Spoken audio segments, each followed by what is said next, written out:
découvrir ma liberté. Oubliez donc tous vos clichés. Bienvenue. 16 horas 9 minutos en todo el país. Nosotros estamos en contacto ahora con el analista, el consultor, fotógrafo, periodista, bueno, un jugador integral. Me estoy refiriendo a Cristian Lamesa, también escritor, un libro precioso que tuve el gusto que me lo regalara. ¿Cómo estás, Cristian? Buenas tardes. Fernando Río aquí. Hola, Fernando, encantado de estar hablando con vos. Bueno, Cristian, hay algunas novedades en el tema del conflicto entre Rusia y la OTAN que se desarrolla en territorio ucraniano, y concretamente tiene que ver con, bueno, estuvo en el tapete toda la semana, ¿no? Parece haber bastantes divergencias respecto de si digamos, los países de Occidente se animan, lo amenazaron con ello muchísimas veces, están trazando estrategias hace por lo menos un año y medio para intentar efectivizar la toma de los activos rusos que tienen congelados, sobre todo en Suiza y en Bruselas. Estamos hablando de aproximadamente 300.000 millones de dólares de distintas cuentas, de distintos servicios que Europa pretende, vamos a decirlo con todas las letras, robarle a Rusia, a causa de qué, de ser culpable de bueno, después veremos cómo lo justifican en el momento que lo hagan, si lo logran hacer. Bueno, para una pregunta media complicada como para alargar, esto destruye el sistema financiero mundial, ¿no? Por lo menos el europeo, ¿no te parece? Eso te iba a decir, que justamente lo que hace es destruir el sistema financiero occidental, puntualmente el europeo, porque lo curioso de esto no es que los Estados Unidos incentivan todos este tipo de acciones que después finalmente ellos no llevan adelante, o por lo menos hasta ahora. Entonces, lo que hacen, esto sería el siguiente paso a la destrucción energética de Europa, cuando los presionaron para no seguir utilizando los buenos y eficientes y baratos hidrocarburos rusos. Después vino la voladura de los gasoductos Nord Stream, y eso sumergió a Europa en una catástrofe económica que estamos viendo. El segundo paso sería destruir la confianza que inversores de todo el mundo suelen tener, o por lo menos solían tener en Europa, ¿no? Porque esto, por supuesto que sería un robo en toda regla. Esto sería una violación del derecho internacional, de la seguridad jurídica, de la que tanto se habla y de la que tanto oímos hablar en estas latitudes. Entonces, por supuesto que esto dinamitaría por los aires el nombre de Europa, cualquier tipo de seriedad, y hay muchos inversores, hay muchos países incluso que tienen enormes cantidades de dinero depositadas en bancos europeos, en bancos americanos. Las monarquías de Medio Oriente, por ejemplo, Arabia Saudita, etcétera, que ya empezaron a emigrar de esos lugares, también hay que decirlo, porque ya esto no es solamente lo escandaloso que está sucediendo ahora, sino que también es lo que se inició justamente con las sanciones unilaterales, ilegales, que le aplicaron a Rusia, y que por supuesto eso ya generó en varios países alarmas que sonaron fuertemente. Y para cerrar esta respuesta, querido Fernando, hay que decir también que esto tiene muchas idas y vueltas, tiene muchos amagues que no se terminan concretando, por dos motivos fundamentalmente: porque quedan algunas pocas voces sensatas en Occidente, si mal no recuerdo, funcionarios del Banco Central Europeo, pero no estoy tan seguro, pero creo que eran de este organismo, que alertaban justamente en consonancia con lo que estamos diciendo, con que no se lleva adelante una medida de estas características porque destruiría todo lo que es la seriedad y el nombre de todo lo que es el sistema financiero europeo. Y también hay que decir, por otro lado, que esta medida ya está teniendo su vuelto por parte de Rusia, porque en las últimas horas un juzgado de Moscú embargó, congeló, digamos, algo así como 440 millones de dólares de la banca JP Morgan, justamente por haberle congelado dinero por una suma equivalente al VTB Bank, que es el segundo banco más importante de Rusia. Entonces, por supuesto, estas medidas van a tener su correlato por parte de Rusia, su medida recíproca ante un ataque, y hay que recordar que en Rusia se calcula que también hay en fondos provenientes de Occidente algo así como 300.000 millones de dólares, como vos bien mencionabas, pero de fondos occidentales en Rusia. Hay quienes calculan que es más, inclusive. O sea que solamente estarían destruyendo su buen nombre y honor, por decirlo de algún modo, y Rusia se resarciría a través de esos fondos. Sí, pareciera ser que de alguna manera el tema es como, vos lo dijiste en un tramo de tu alocución, es como la continuación de las sanciones, ¿no? Las famosas sanciones, no sé cuántos fueron finalmente los paquetes, pero aproximadamente 14, creo, 14 o 15. Sí, yo ya le perdí la cuenta, pero es por ahí, sí. Debemos estar en el 15º paquete de sanciones. Ya el último directamente, prácticamente ni lo dieron a conocer, tampoco le dieron mucho bombo, porque de alguna manera reivindicar eso como una herramienta útil es bastante difícil, hasta para el más entusiasta de los defensores de la estrategia occidental. Lo que pasa, hoy estaba leyendo unas declaraciones del viceministro de Exteriores de Rusia, de Sergei Ryabkov, que es una de las personas que cuando sale a hablar, de alguna manera, no sé, consejo de un viejo profesional, préstenle atención, porque no sale muy seguido, casi todos los días habla o el ministro Lavrov o María Zaharova, su vocera. Cuando habla Ryabkov, habla de los temas súper estratégicos y centrales. Y dijo, ahora estamos estudiando la forma óptima de respuesta. Bueno, algo de eso decías vos, de los 440 millones del JP Morgan, cuyas contramedidas incluyan no solo las acciones contra los activos de nuestros oponentes occidentales, que son esas decenas de miles de millones que tiene Occidente enterradas en Rusia, sino también medidas diplomáticas. No descartó limitar las relaciones diplomáticas con Washington. Bueno, creo que Ryabkov empieza a marcar un camino, bueno, que lo charlamos el otro día, o sea, ya cuando la diplomacia no funciona, ya es que no funciona absolutamente nada.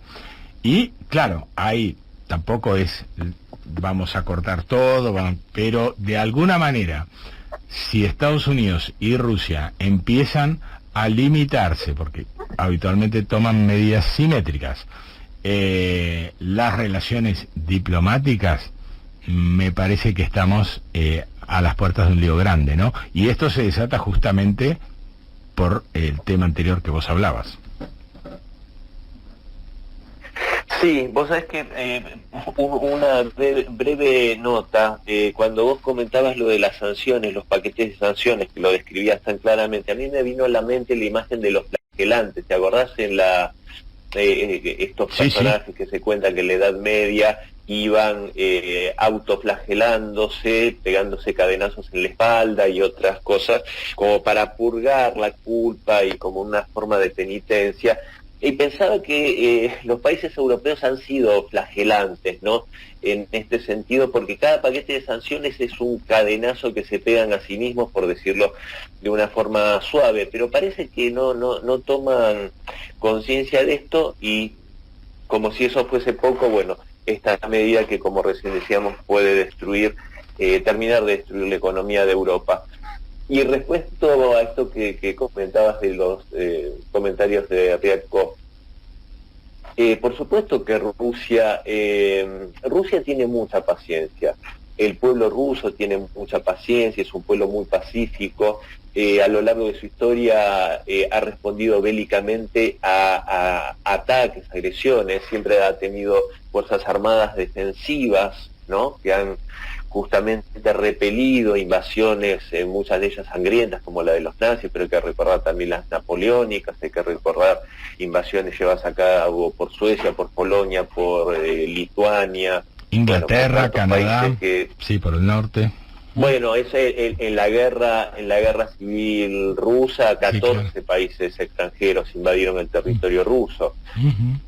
Entonces, por supuesto, sí, decime. No, digamos, una, ya que estamos charlando de esto, digamos, pareciera ser una constante, ¿no? El tema, viste, cuando hay obsesiones, y bueno, y en la concepción anglosajona de la vida, está como esa obsesión de que Rusia es demasiado grande, es demasiado rica, es demasiado potente militarmente, bueno, ya ahora hasta tiene una economía que está en el top 5 del mundo, es la quinta economía del mundo, y es justamente un país en guerra, ¿no? De esos, porque la gente piensa que el país está parecido a Ucrania, no tiene nada, absolutamente nada que ver. Vos estuviste allá, yo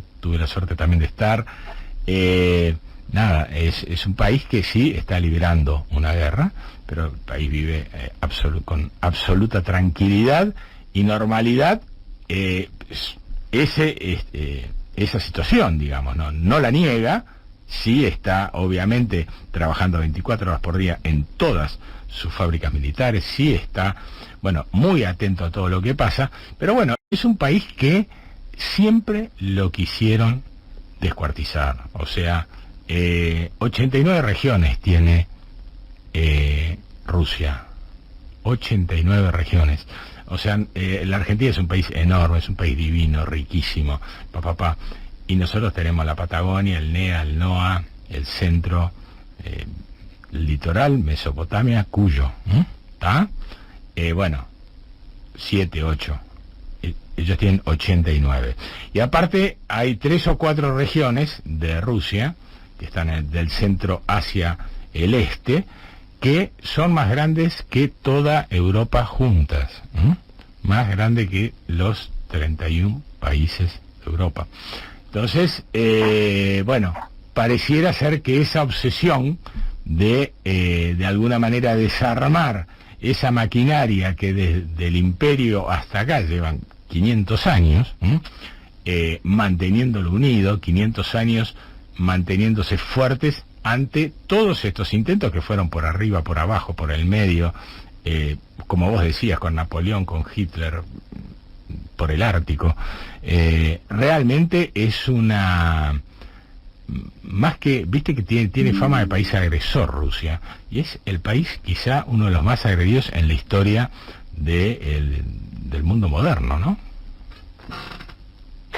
Sí, totalmente. Incluso yo te escuchaba ahora atentamente y pensaba que en la milenaria historia de Rusia, incluso una bula papal, que si no me equivoco fue redactada por Gregorio XIII, pero puede ser que me esté equivocando, pero sí, por supuesto que no me equivoco, que en una bula papal se ordenan las cruzadas del norte, que fueron llevadas a cabo por los caballeros teutónicos, y esta cruzada del norte tenía como finalidad eliminar o cristianizar, por parte de la Iglesia Católica, por supuesto, a los paganos de Finlandia y de los países bálticos, y convertir a la fuerza, por supuesto, al catolicismo a los cristianos ortodoxos rusos. O sea, que no eran paganos, eran cristianos, en la rama ortodoxa, por supuesto. Entonces, lo que pasa es que, como vos bien decías, solamente la parte europea de Rusia, que abarca hasta los Urales, ¿no?, yendo hasta el este, es grande como... Es la mitad de la totalidad de Europa. O sea, Rusia ocupa la mitad de Europa, y el resto de Rusia, que es la Rusia asiática, es 75% del total del territorio ruso. O sea, estos números, como vos también mencionabas, dan idea de lo vasto y rico que es este país, con 11 usos horarios, y también con gente muy rara. Vos sabés que para los occidentales europeos, que han tenido siempre la afición y el deporte de masacrarse entre sí, de cometer genocidios atroces, ese ha sido el deporte típico europeo, hay que recordarlo siempre. Los civilizados se han masacrado por cuestiones religiosas, territoriales, etcétera. Una de esas masacres justamente la perpetraron contra el pueblo soviético, matando 87 millones de personas durante la Segunda Guerra Mundial, y eso no fueron solo los alemanes, había gente de toda Europa. Sí, claro. Entre las fuerzas nazis. Sí, esto nace con las cruzadas, ¿no? Digamos, el tema religioso, claro, y la guerra. Claro, pero vos fijate que hay una cosa que es muy curiosa, que a mí estas cosas me parecen súper interesantes. A los rusos siempre fueron como esos tipos raros que incluso tenían esa fe ortodoxa que nunca fue proselitista.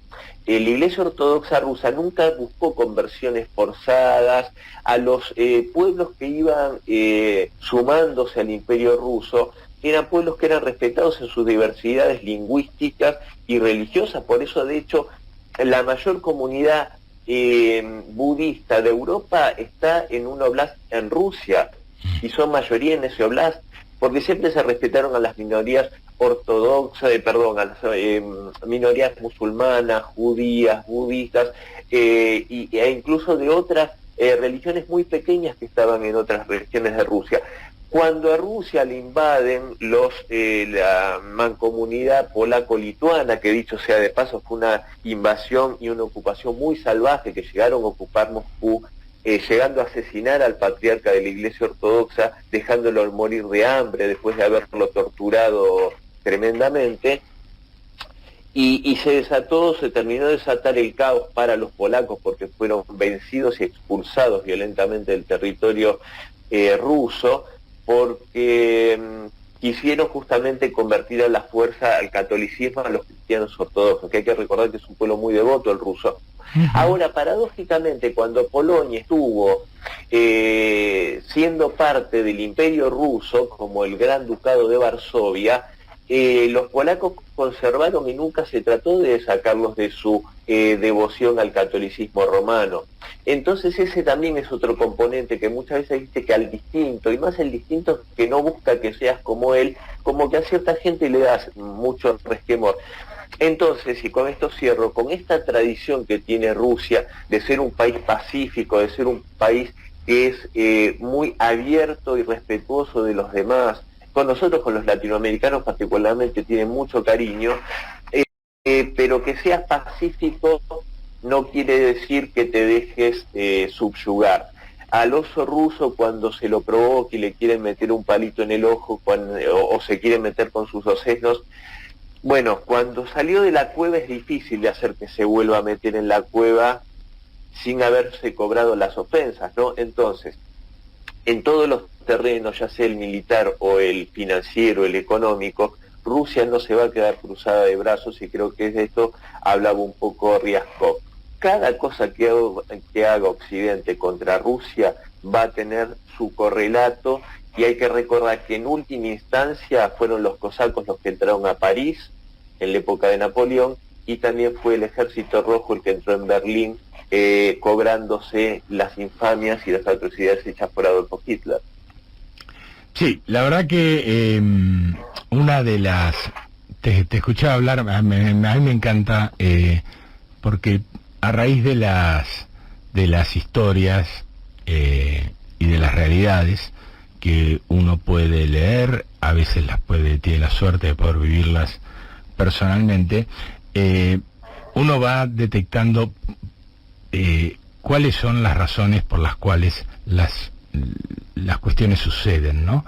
Y me tocó, con motivo de ir a cubrir el tema electoral, ahora en marzo de este año, hubo un par de reuniones en lo que es el Consejo de la Federación, la Cámara Alta, allá, y estando allí con las autoridades, con los senadores, uno ahí puede entender cada región, las 89 que te hablaba hace un rato, todas tienen como su espacio, todos tienen en el año una exposición de todas, digamos, de todas las cosas que tiene cada una de las regiones, ya sean riquezas naturales, no sé, cuestiones religiosas. Vos podés ver, tenés el mapa perfecto de las 89 regiones que no tienen absolutamente nada que ver, como decías vos, todas las religiones, no tiene nada que ver quien veranea en Sochi con quienes están en Kamchatka, o en Vladivostok, absolutamente nada que ver. Entonces, creo que por ahí el tema ese del respeto a la diversidad que tanto se declama, de respetar los derechos del otro, y bueno, quizás a veces en lugar de alinearnos en discursos más de barricada, más que tienen que ver con cuestiones que no te pertenecen y que no, de las cuales no formamos parte, porque realmente nosotros no formamos parte, pero nosotros podemos decir, o el presidente puede decir lo que quiera, pero naturalmente no estamos formando parte de las grandes decisiones del planeta. Así que, bueno, vamos a ir cerrando esta nota, nos quedan 60 segundos. Lo que quieras, Cristian. No, simplemente agradecerte por el llamado. Realmente es muy interesante, creo yo, hablar de estos temas que tal vez no son tan conocidos, ¿no? Porque Rusia tiene una imagen que en Occidente se la demoniza mucho. Gracias a Dios en Argentina yo percibo que si bien ellos saben mucho más de nosotros de lo que nosotros sabemos de ellos, el argentino tiene una curiosidad sana y hay una onda entre los pueblos, ¿no? Ruso y argentino, pero es necesario profundizar en el conocimiento mutuo, porque es un pueblo que yo lo calificaría casi como hermano, y repito, y desgraciadamente en Occidente, gracias a Hollywood y gracias a la propaganda justamente anglosajona, ha sido muy demonizado, y es todo lo contrario de lo que cuenta esa propaganda burda y grosera. Bueno, Cristian, ya seguiremos charlando en cualquier momento. Siempre es muy muy interesante ver tu visión. Recordame el nombre de tu libro. Bueno, mi libro, mi querido libro, que ahora te doy la primicia, que está siendo traducido al idioma ruso allá en Moscú, así que eso me pone muy contento. Qué y bien, se llama Sí, estoy muy contento. Bueno, no te doy más datos, así después te doy la primicia cuando se confirme, pero bueno, se llama La paternidad del mal, los cómplices de Hitler, y un poco habla de todas estas cosas interesantes, pero en el periodo justamente de entreguerras, y como Occidente, buscando esto que vos tan bien mencionabas, ¿no? De descuartizar a Rusia, de apoderarse de un pedacito cada uno, usaron a Hitler como una herramienta para eso, solo que después esta peligrosa marioneta que inventaron después se les dio vuelta y terminó cobrándose millones de vidas de todos lados. Bueno, Cristian, ya seguiremos charlando un poquito de esto. Yo te mando un fuerte abrazo desde acá, y bueno, sé que estás en provincia de Buenos Aires en este momento. Cuando estés por Capital vamos a charlar. Venite al piso acá en Concepto, que es la casa de todos, y vamos de alguna manera a contarle a todo el país algunas cosas de las cuales se habla y muy poco. Te mando un abrazo, ¿sí? Abrazo grande, Fernando, gracias por el llamado. 16 horas 33 minutos, nos vamos volando una pausa. Volvemos en 3 minutos.